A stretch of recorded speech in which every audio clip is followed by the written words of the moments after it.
From debutante to Salvador Dali's companion, and then as Andy Warhol's muse, she witnessed firsthand a cultural revolution. Hi, I'm Ernie Manouse. Coming up next on Interviews, our conversation with pop icon Ultraviolet.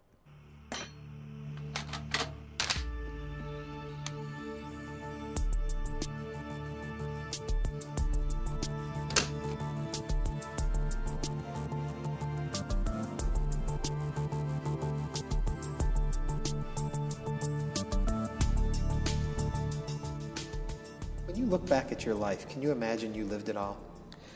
I think this makes me an ancient dinosaur. There is so much that's happened, though. When you sat down to write the book that you wrote about your life, when you look back and people interview you about your life, do these seem like stories that you remember actually living at this point, or have they become almost fables for you? I think they've become fable. But, you know, I'm interested more in the future than the past. And people tell me all the time, you had a great life. I said, I hope I have a future. And then they say, you were so beautiful. I said, thank you, you know. When you look at the artwork you're doing today, what inspires you? I think the classic masters and the people I was fortunate to meet, such as Salvador Dali, Andy Warhol, just to name a few. And they taught me that you have to get to the essence. It has to have meaning. And Warhol taught me to do a work of art in 15 minutes, hence the title also of my book, Famous for 15 Minutes. When you talk about Warhol taught you, we all hear stories of Warhol as very cryptic in the way he spoke to people and what he did, and often portrayed as, in some ways, an empty-minded guy who just was like, oh, really? Oh, yeah. Was that the Warhol you knew? No, he was quite different, though he was introvert, but in private, more extrovert. But I think his work, you know, there's a lot of pop artists. Pop art started in England, came to the US. You have maybe 50 pop artists in the US, but Warhol seemed to be number one. And the question is why? Is it justified? And I think he did something very unique that the other pop artists did not do, and that a lot of people don't even realize. And what he did was, he represented the American dream, the dollar sign, the prosperity, even Campbell canned soup, you know, we shall never be hungry, and the housewife can serve an instant dinner, and the fame, the glamour, the celebrity, the flowery life. But he also represented the American disasters, the electric chair, the atomic mushroom, the suicide, the car crash, the most wanted man, whatever, whatever. And so he represented pages of American history, the yin and the yang, and he's a chronicler of the US.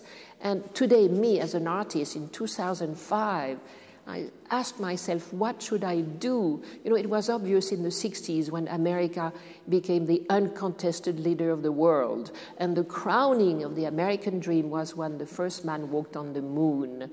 That meant that the capitalist system was able to deliver the dream. So my question to you is, what should I do as an artist in 2005? Do you have to listen to your audience? Are they the ones who direct you? What? Is the audience the people who direct you toward what you do? No, I don't think they. No, I don't think they should. No, because what do they know? You know, no. You have to be alert. You need antennas. You need to know what are the new datas. You need to know what will be an issue in 2006. You know, you always have to foresee the future. It's very hard. It's an interesting question, but nobody seems to be able to answer it. Can anyone be an artist? Well, since Marcel Duchamp that said everything is art, then they all believe they are. But I don't think so, you know. No. I mean, the artist has to be a genius. He must have talent. So many people, you know, Andy Warhol wanted to be a tap dancer, but he could not levitate from the ground. So therefore, he decided to go into art. There are no criteria. Warhol said of you that you remained a mystery to him. So where did you come from? Who are you? Who is Ultraviolet? Well, I claim I was born in Corsica, but that's not true. I was born in France, and I rebelled. I had my own revolution. I was sent in a correction home. I was exorcised. They thought I was possessed by the devil, and then they shipped me to America. And there I met Salvador Dali, Andy Warhol, and all the art crowd, and Rauschenberg, and Jasper Jones. And I realized that I was not crazy, I was not possessed by the devil, I was just born surreal. And actually meeting Dali was absolutely great because I realized I was just surreal. I did not know about surrealism in my little town in France. And so then I had a burst of, I flowered in the art field. How did you meet Dali? Through a lady called Mafalda Davis. She was Egyptian. She was making jewelry for Dali, and she had a fallout. And she asked me to bring to Dali a gift, which I did. And then was instant fascination. And when you met him, did you realize who you were meeting? Did you understand how great he was? I knew of him, but I did not know his phenomenal talent and his genius. And recently I was in Florida at the Dali Museum. I was just flabbergasted. I mean, those paintings have profundity, humor, invention, not to describe the know-how, the talent. It's just extraordinary. They are actually coded, those paintings, and they have messages. I've been invited by the museum in Philadelphia. There's going to be a large Dali retrospective, and they asked me to be part of a symposium, and I'm so delighted. So I'm rereading about Dali, and I'm rediscovering the things I knew, but which I have forgotten. Because, the modern time, it's sort of, you wash it out, and then you forget about those treasuries. How prolific was he during the time you were with him? Oh, I mean, one painting a day, and sometimes even did it in his bathtub. He would just get a sheet of paper and put some colors and just run the water over, and then look at it, and then realize that there was a personage here or there, and then just, add a contour. When you see his artwork then today, is it like snapshots of your time with him? Do you remember moments? Yes.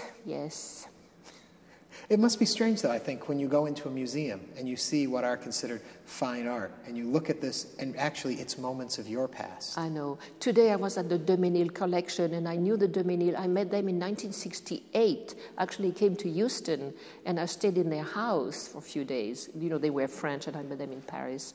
And I saw those paintings in that remarkable collection, and again, it's bringing back, moment from 40 years ago. Yeah. When you look at Dali, what do you see him as? A total genius. And actually, he always used to say, I'm not a painter, I'm a writer.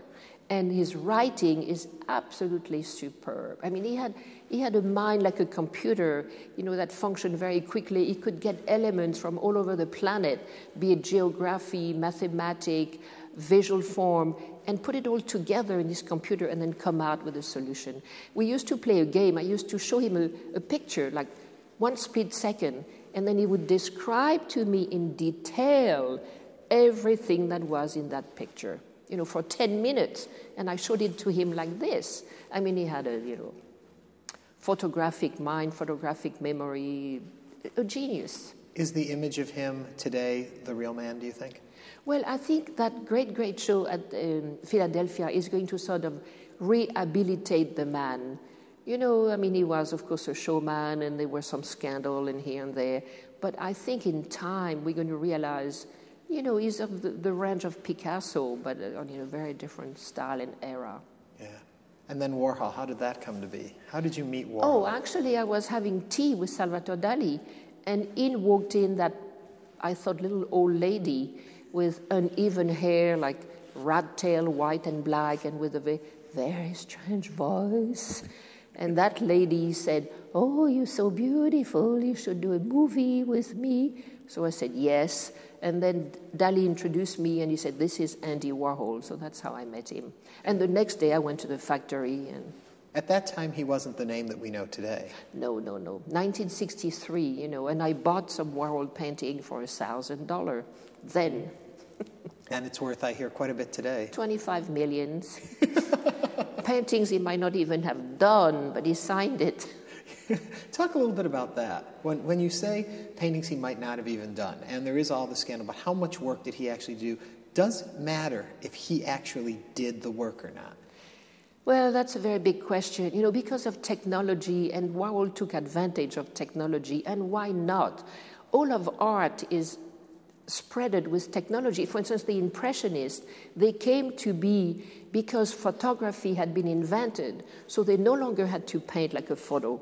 They could take liberty and get some air or light or oxygen into those dash of color. So Warhol took advantage of serigraphy, reproduction. So all you needed is one original idea. I guess the original work is maybe the silk screen, but then whether you print 1 or 100,000, that's his concept. Now we live in a conceptual age. The Earth in which we stand, you can look at it from space and you see a ping pong ball.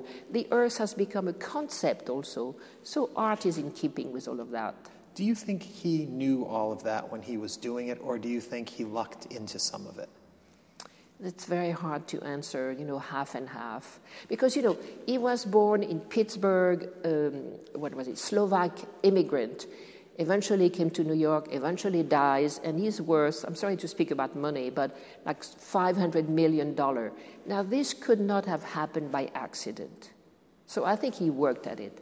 I think the De Menil, by the way, were very instrumental in helping his career. Right. When you look at all that came out of that period in the 60s and the factory and all of that, what do you take away from it personally? Well, I was very fortunate, I think, to be right there. And, people look at it today like, wow, you knew Warhol, wow. But I don't know, this, every decade has a different feeling, a different meaning. And the 60s were the epitome of American prosperity, possibly, maybe arrogance, the beginning of the media. So Warhol knew how to manipulate the media. That was very helpful. That television box that entered your living room and you could be all around the world in 1 minute. So, but then the 70s were different, the 80s, now the 2000s are different. I don't know. I can't figure it out. Maybe you could help me. If I could figure it out, we would. Tell to me a little bit about his films. The films. Well, he said they are best talked about because they're real sleepers. And indeed they are. And the most famous is this man, what's his name? I forget now. Sleeping for 24 hours that he filmed. Now, again, those are minimal gestures, but he did it. See, that's the point. And when someone sleeps, there's a lot going on. First of all, you're always thinking, you're always dreaming, even though you might not remember it. So the face registers all those emotions. And so to have done all of that, then it's done, we no longer have to deal with it. I think that was very interesting. And again, he was a real chronicler of the time. He took people, us, and he recorded us, and we were free to say what we wanted to say, to dress the way we wanted to. It's authentic, it's not like Hollywood, where you have a fake nose, fake teeth, fake dialogue, you would never say those lines, but you are told to say them.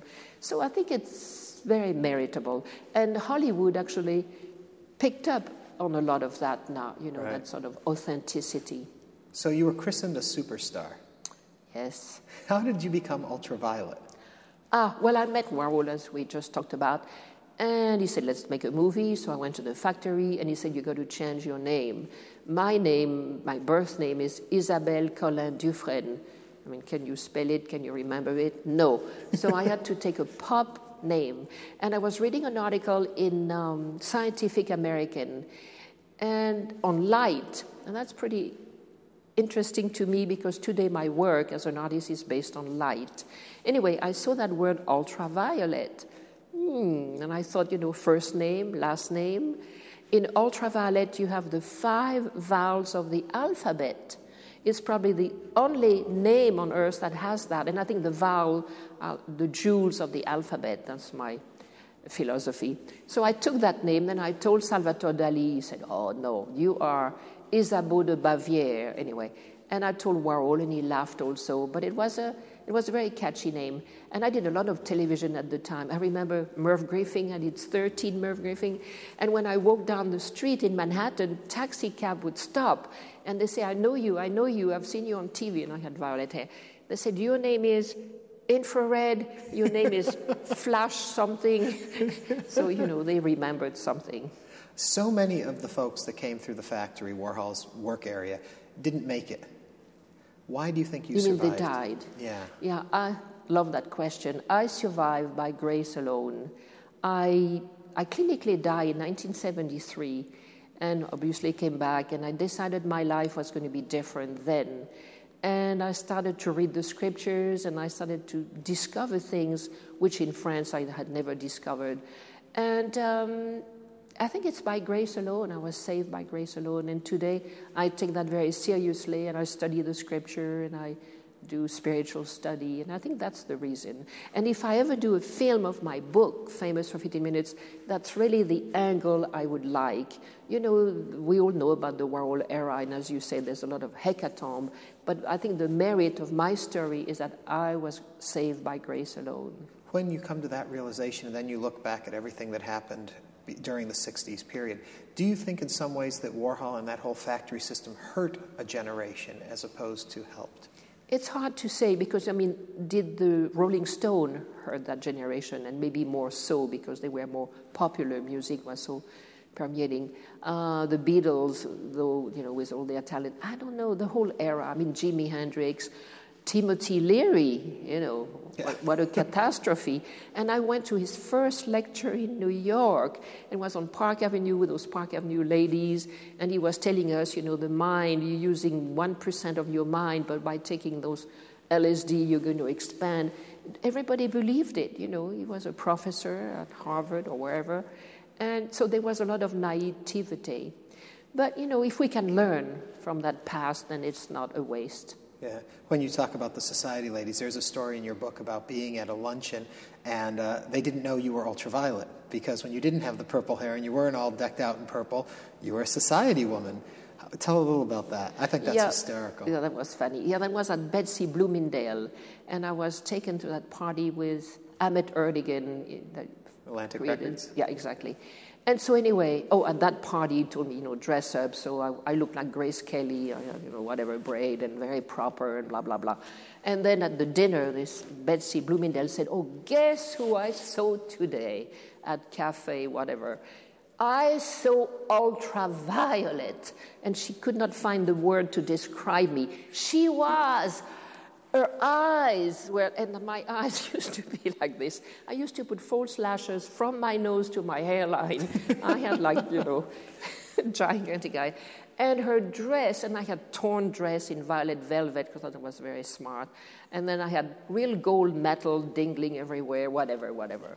And she said, she could not find the word to describe me. And then Ahmet Ertegun told her, I think, well, you know, I'm sitting next, she said, no, you, that's impossible, you cannot be.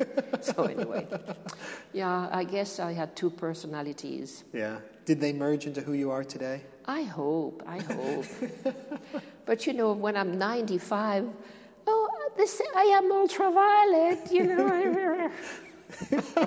But I don't think I should change my name again, you know. I think it's pretty well stuck with you now, you know. Take me back when you met Howard Hughes. Howard Hughes. Oh, I met him through, what was his name? Oh, yeah, ancient history. That was in Beverly Hills at the Beverly's Hotel. And what was his name? He was a public relation guy. Anyway, he said, you know, at 5 o'clock, I want you to meet Howard Hughes. So we went to this little bungalow, and it was the weirdest vision I've ever seen. He walked in, and he was wearing a veil around his face. You could just see the eyes, you know, because he was afraid to get germ contamination. And then he was, in each foot, he had a Kleenex box. And then every so often would pull out a Kleenex just because of the sweat or afraid of the dust. Or we had a small encounter, but that was enough. What are some of your favorite moments from your life? What things stand out that you look back and you just can't believe that you did it, was there, met these people? What ones stand out for you? It's such an enormous question. I don't know what I should answer. It's all of it, I think. I can't say I have one moment. But clinically dying was a turning point, obviously. And I'm not born again, but, you know, this kind of revival. I think if I had to have a legacy and tell people about, or the youth, that's what I would talk about. Yeah. You know? It's interesting because Warhol also had, when he was shot, kind of a change in his life. Yeah. Did you find that they were similar in changes, what you folks looked for? Yes, absolutely. Then? And actually, Warhol's work, the 2 last years before he died, were spiritual work. He was doing the Last Supper, Madonnas, crosses, word from the scripture, picture of Christ on punch bag, and you could punch Christ that's what he went through. And actually, the night Warhol died, he came to me in a dream. And I really took that as a message. And I thought he left off there, and I sort of took off on that spiritual note. My work, you have not seen all my work, but I do rainbows and angels, and it's of a spiritual nature. A lot of Baroque work I do. I've been asked to decorate a church in Nice. It's a Baroque church, and for a Baroque concert, they want me to decorate it. Because in my studio in Nice, I have a lot of Baroque work with a lot of gold frame. I did a whole series based on the Shroud of Torino.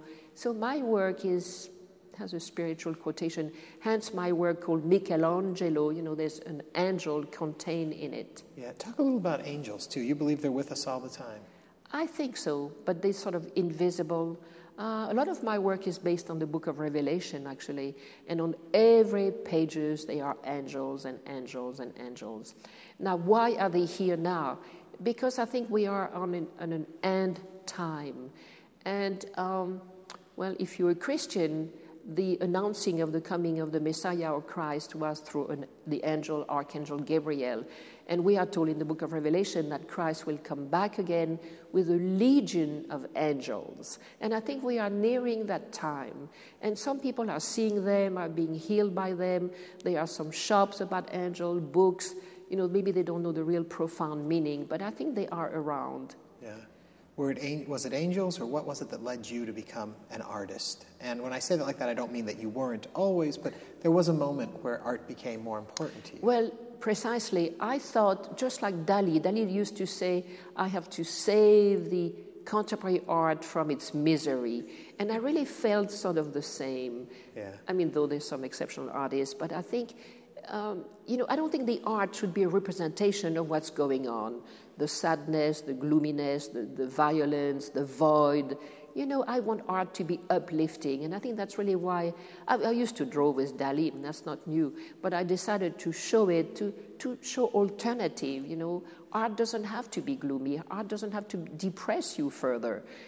I don't think you should represent what's out there. You should present another vision, optimistic vision. Yeah. You live in New York City, and your studio is right down the street? Well... A very long street. Your studio's in France. My studio is in Nice, in France, yes. Why? Well, no, because I have a place there, and my father used to be there, but eventually I have to reorganize all of this. I'm looking for another space in New York, but it's another story. When you work, how do you work? I get instant idea, and usually instant doing also. I work a lot on the computer also. I do computer print work, and that's, once you have it, you can print. Yeah. I get inspiration looking at magazine, hearing things, and I keep notes. You mentioned my book, but when Warhol died, I wrote an article in New York Magazine, and then subsequently Doubleday and publisher called me and said, we love what your article, do you have more? And I said, I have a journal. Oh, they said, can we read your journal? I said, of course. They read my journal. They said, but you have a book. So I was the first book out after Warhol's death, which was my journal. I never knew it was going to be a book. But anyway, always keep notes. I think it's essential. So then I look at it and I see what's the dominant theme, and then I just do it. How did you fare in the Warhol diaries? So-so. What do you take of those? Well, personally, they really bored me. I mean, I did this, I did that, I took a taxi, I paid $2 for the taxi, then I opened the door, and then I went there, and then we chit-chat, and the chat was of no interest, and then I went back, we called a taxi. I don't need all those details, Was that what phone conversations with Warhol were like, though? Yeah, sometime. Because I get the feeling that he said so little when he was talking to you. It was always... So how in the world do these conversations go when you talk to someone like that on the phone? How much work is it for you as opposed to for him? Well, he was a doer. He was not a talker. And I think on the phone, he spent hours on the phone, and he was a psychologist, and he knew how to get things out of people, like a father confessor in a way. And so he knew how to get all the information he needed. It was about information. And, he would ask people, tell me what I should do. And if so many people told him, you should do that, that's what he did. It's like a common denominator. So he was after gathering information, and those phone calls, recording it, was about that purpose. so much of the stories that come out of that time and so much of the whole factory experience seem to be what would make for the best story. How much of real history have we lost from the way so many of the people that lived that time retell the stories, and how much of it do you think is still accurate in what really happened? You know, there's a book that just came out called Factory Made, and he interviewed whoever is left. And, you know, I think people now invent stories. And it's so easy to invent any kind of stories. If they're dead, you can. Yeah. So half of it is true. What's fascinating about Warhol in that book I just mentioned, there's all those people that we never knew existed. And Warhol had like X number of assistants, but each assistant did not know it. You know, he had multiple lives. And when he passed away, people called me and said, I was with him yesterday, I was with him the day before, you know, like he was with 100,000 people the day before. I just did a television show for the Japanese on Warhol, and, you know, and then I looked at it, and they sent me a copy, and I find people that I never knew existed, that I never knew Warhol knew, and the story is also true or not true, I don't know. Well, it's a wonderful legacy, what you have done and what you are still to do in your artwork today. Thank you so much for taking the time to sit down with us. Ultraviolet. Thank you.